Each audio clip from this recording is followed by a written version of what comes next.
Look at that display. 6.78 inch का 1.5K resolution वाला LTPO display है। इसमें एक एमोलेड डिस्प्ले, इसमें LTPO 4.1 मिलता है। 6.7 इंचेस का full HD plus 120 hertz AMOLED display. So welcome to explore tech and experiment channel. Different budget के अकॉर्डिंग स्मार्टफोन्स में डिफरेंट डिस्प्ले टेक्नोलॉजी यूज़ की जाती है, जैसे LCD, AMOLED, OLED, super AMOLED, LTPO display etcetera. सारी ही technology एक दूसरे से अलग होती हैं क्योंकि इनका बिल्डिंग पर्पस और बिल्डिंग स्ट्रक्चर दोनों ही अलग होता है एक इम्प्रोवाइज्ड डिस्प्ले इन्वेंट करने के लिए। इस वीडियो में मैं आपको डिटेल्ड एक्सप्लेनेशन दूंगा about different display technology used in smartphones specifically. So let's begin this video. Number 1, TFT LCD display technology. TFT की full form thin film transistor. अगर किसी को LCD की फुल फॉर्म पता है तो प्लीज़ कमेंट में बताएं क्योंकि ये बहुत बेसिक होता है। तो थिन फिल्म ट्रांजिस्टर एक एंट्री लेवल बजट टेक्नोलॉजी है जो कि बजट स्मार्टफोन्स में यूज़ की जाती है और कॉस्ट इफेक्टिव भी होती है। TFT LCD का बिल्डिंग स्ट्रक्चर और वर्किंग समझ लेते हैं। TFT LCD डिस्प्ले 7 कंपोनेंट से मिलकर बनती है। Backlight, vertical polarizer, thin film transistor, twisted nematic crystal, colour filter, horizontal polarizer and at the end glass screen. CCFL cold cathode fluorescent lamp, इसको backlight भी कहा जाता है। बैकलाइट का काम होता है वाइट लाइट को एमिट करना। बैकलाइट से प्रोड्यूस की गई वाइट लाइट एंटर करती है वर्टिकल पोलराइजर से, जिसका काम होता है बिखरी हुई लाइट को वर्टिकली प्रोपोगेट करना। वर्टिकली प्रोपोगेटेड लाइट फिर पास होती है एक ट्रांसपेरेंट थिन फिल्म ट्रांजिस्टर की लेयर से, फिर उसके बाद पास होती है ट्विस्टेड न्यूमेटिक क्रिस्टल से। आई नो ये थोड़ा सा कॉम्प्लिकेटेड है, बट अगर आप इस वीडियो को ध्यान से सुनोगे तो आप डिस्प्ले की वर्किंग को आसानी से समझ जाओगे। थिन फिल्म ट्रांजिस्टर्स का काम होता है करंट की इंटेंसिटी को एम्पलीफाई करके या स्टॉप करके क्रिस्टल्स के पार्टिकल्स की अरेंजमेंट को मैनेज करना। ट्विस्टेड न्यूमेटिक क्रिस्टल एक ऐसा मैटर है जिसके एटम्स या फिर पार्टिकल्स का अरेंजमेंट फिक्स नहीं होता, पर जैसे ही इसे करंट से पास कराया जाता है इसके एटम्स या फिर पार्टिकल्स फिक्स पैटर्न में अरेंज हो जाते हैं, जिसका यूज़ डिस्प्ले में किया जाता है ताकि लाइट के पाथ को स्टार्ट या स्टॉप किया जा सके। Back to the working. मैंने आपको बताया बैकलाइट से प्रोड्यूस की गई वाइट लाइट पास होती है एक वर्टिकल पोलराइजर से, वर्टिकली प्रोपोगेट करने लग जाती है वाइट लाइट, फिर पास होती है वो एक थिन फिल्म ट्रांजिस्टर की लेयर से और उसके बाद पास होती है एक ट्विस्टेड न्यूमेटिक क्रिस्टल से। तो इसके आगे की बात अब हम कर लेते हैं। क्रिस्टल से पास होने के बाद वाइट लाइट प्रोपोगेट करने लगती है हॉरिजॉन्टली और उसके आगे लगा होता है एक कलर फिल्टर, जिस कलर फिल्टर के अंदर होते हैं पिक्सल्स। हर एक पिक्सल का एक सब पिक्सल होता है रेड, ग्रीन, ब्लू यानी कि RGB। कलर फिल्टर से पास होने के बाद ये लाइट अब पास होती है एक हॉरिजॉन्टल पोलराइजर से, जिसका काम अगेन हॉरिजॉन्टली प्रोपोगेट करना होता है लाइट को। हॉरिजॉन्टल पोलराइजर के बाद जो लाइट है अब वो पास होती है एक ग्लास स्क्रीन से, जिसके आगे हम वो सब देख पाते हैं जो भी हम देखना चाहते हैं। TFT डिस्प्ले में जब भी ब्लैक कलर दिखाना होता है तब थिन फिल्म ट्रांजिस्टर्स क्रिस्टल की अरेंजमेंट को फिक्स कर देते हैं, जिससे बैकलाइट से आने वाली वाइट लाइट कलर फिल्टर तक पहुंचती नहीं है और हमें कुछ भी दिखाई नहीं देता स्क्रीन पे। बट नॉर्मली जब क्रिस्टल में करंट पास नहीं कराया जाता है तब क्रिस्टल्स क्या करते हैं, वाइट लाइट को 90 डिग्री एंगल पर रिफ्लेक्ट कर देते हैं। क्रिस्टल के नॉर्मल बिहेवियर को मैंने आपको इसलिए बताया 90 डिग्री क्योंकि मैंने स्टार्टिंग में आपको जब एग्जांपल दिया कि जब वर्टिकली पोलराइजर से जब वाइट लाइट पास हुई तो वो वर्टिकली प्रोपोगेट होने लग गई, लेकिन जैसे ही वो थिन फिल्म ट्रांजिस्टर और क्रिस्टल से पास हुई वो हॉरिजॉन्टली प्रोपोगेट करने लग गई। तो अगर किसी ने ध्यान से सुना है तो वो डिस्प्ले की वर्किंग को बहुत अच्छे से समझ पाया होगा। आई होप बाकी सबको भी समझ आया हो। तो आगे बढ़ते हैं। IBM साइमन वो एक पहला स्मार्टफोन था जिसमें TFT LCD display technology use की गई थी। नंबर 2, TFT डिस्प्ले टेक्नोलॉजी में काफ़ी सारे फ्लॉज थे, काफ़ी सारे लिमिटेशंस थी, जैसे बैटरी कंजप्शन बहुत ज़्यादा था, कलर एक्यूरेसी गुड नहीं थी, व्यूइंग एंगल जो थे वो बेटर नहीं थे। इन सब को इम्प्रूव करने के लिए IPS टेक्नोलॉजी को इम्प्लीमेंट किया गया LCD पैनल में। IPS LCD display, in plane switching liquid crystal display.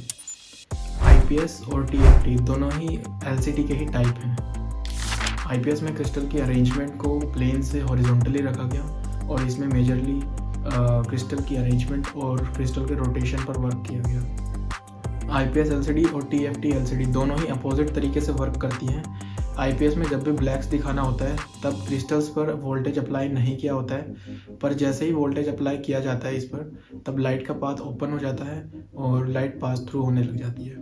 ऐसा करने से डिस्प्ले के कलर्स बहुत ज़्यादा इंप्रूव हुए, डिस्प्ले का जो ब्राइटनेस लेवल है वो ज़्यादा इंप्रूव हुआ और जो डिस्प्ले में जो ब्लैक कलर्स हैं वो और भी ज़्यादा डीपर हुए। 2010 में iPhone 4 ही एक ऐसा स्मार्टफोन था जो कि IPS LCD टेक्नोलॉजी को लेकर आया था। Number 3, OLED display, organic light emitting diode, completely different technology from LCD display. LCD में बैकलाइट का यूज़ किया जाता है वाइट लाइट को प्रोड्यूस करने के लिए और colour filters as an pixel use किए जाते हैं कलर्स प्रोड्यूस करने के लिए।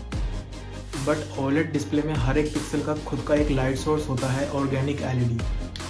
नॉर्मल LED को माइक्रो लेवल तक पहुंचाना लगभग इम्पॉसिबल था, इसीलिए इन डिस्प्लेस में ऑर्गेनिक LEDs का यूज़ किया गया जो कि एक सेमीकंडक्टर मटेरियल से बनती है और डिफरेंट RGB लाइट को प्रोड्यूस करने के लिए इसमें ड्रॉपिंग की जाती है डिफरेंट कलर्स को प्रोड्यूस करने के लिए।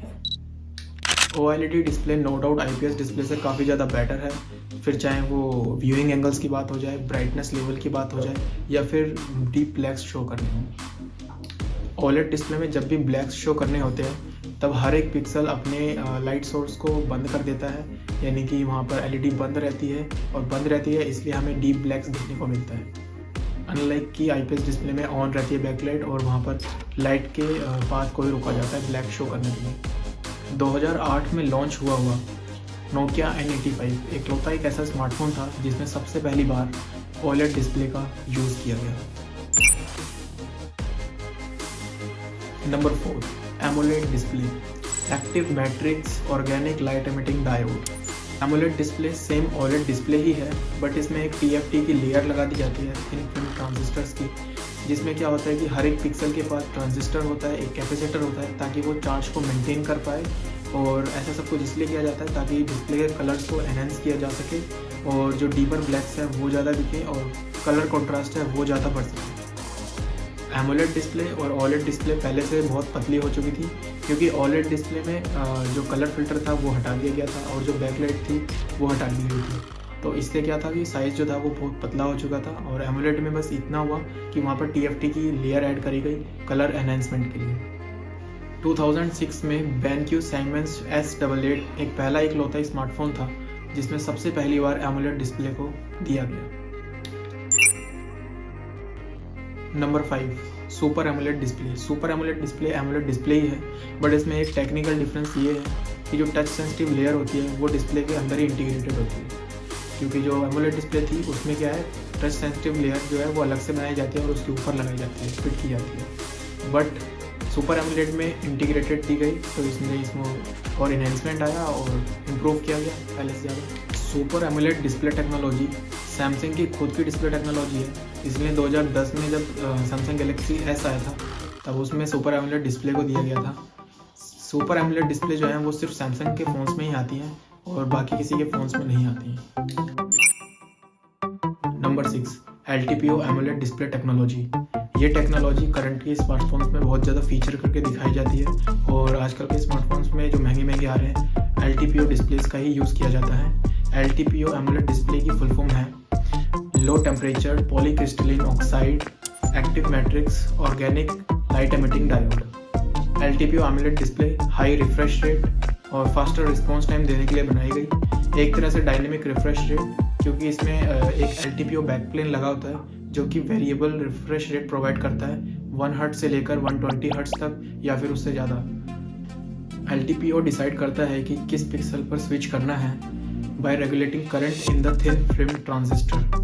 LTPO एक कंबाइंड बैकप्लेन होता है LTPS और IGZO मटेरियल का। LTPS लो टेम्परेचर पॉलीक्रिस्टलिन सिलिकॉन, ये हाई स्पीड पिक्सल स्विचिंग के वक्त काम करता है जब डिस्प्ले पर हाई रिफ्रेश रेट शो करना होता है।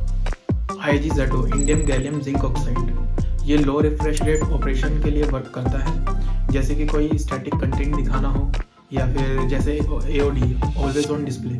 जब ऑलवेज ऑन डिस्प्ले हमारा ऑन रहता है तब हमको एक ही स्टैटिक कंटेंट दिख रहा है, एक ही फोटो नज़र आ रही है, तो वहाँ पर 1 हर्ट्ज का यूज़ होता है। तो यहाँ पर IGZO मटेरियल अपना काम करता है और रिफ्रेश रेट 1 हर्ट्ज का होता है उस समय। LTPS और IGZO का कंबाइन बैकप्लेन LTPO बैकप्लेन कहलाता है और इस टेक्नोलॉजी को कहा जाता है LTPO AMOLED display technology. LTPO display technology को पहली बार यूज़ किया गया था एप्पल सीरीज़ वॉच 4 में, लेकिन जो पहला स्मार्टफोन था जिसने LTPO टेक्नोलॉजी को यूज़ किया था अपने डिस्प्ले के अंदर वो था सैमसंग का Note 20 अल्ट्रा जो कि 2020 में लॉन्च हुआ था। दोस्तों वीडियो अगर आपको इन्फॉर्मेटिव लगा तो वीडियो को लाइक करना और चैनल को सब्सक्राइब करना बिल्कुल मत भूलना। मिलते हैं किसी नए टॉपिक के साथ में अगली बार, तब तक के लिए जय हिंद।